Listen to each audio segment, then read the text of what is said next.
નમસ્કાર મિત્રો અત્યારે રાત્રિના 8 વાગ્યાના સુપરફાસ્ટ સમાચારમાં તમારું સ્વાગત છે। ગુજરાતમાં આ વખતે ચોમાસાએ દબદબાટી બોલાવી દીધી છે, ત્યારે ગુજરાત હવામાન વિભાગ દ્વારા વધુ એક ભારે વરસાદની આગાહી વ્યક્ત કરવામાં આવી છે, જેમાં 5 જિલ્લામાં રેડ એલર્ટ જારી કરવામાં આવ્યું છે।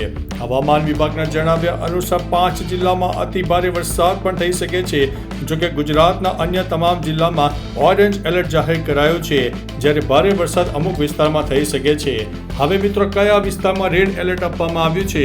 હવામાન વિભાગે શનિવારે એટલે કે આજે 5 જુલાઈના રોજ ભાવનગર, સુરત, તાપી, ડાંગ અને નવસારીમાં રેડ એલર્ટ જારી કર્યું છે, જ્યારે ગુજરાતના અન્ય તમામ જિલ્લાઓમાં વરસાદનું ઓરેન્જ એલર્ટ આપવામાં આવ્યું છે।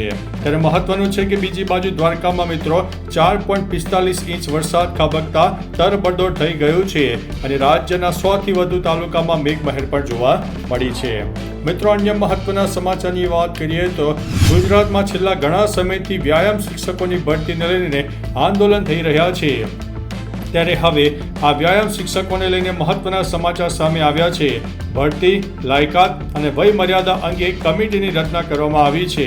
જણાવી દઈએ કે ગાંધીનગરમાં વ્યાયામ શિક્ષકોના 35 દિવસના આંદોલનના સમયે મુખ્યમંત્રી ભૂપેન્દ્રભાઈ પટેલે કમિટી બનાવવાનું આશ્વાસન આપ્યું છે, ત્યારે હવે કમિટીની રચના અંગે શૈક્ષણિક મહાસંઘની પ્રતિક્રિયા સામે આવી છે।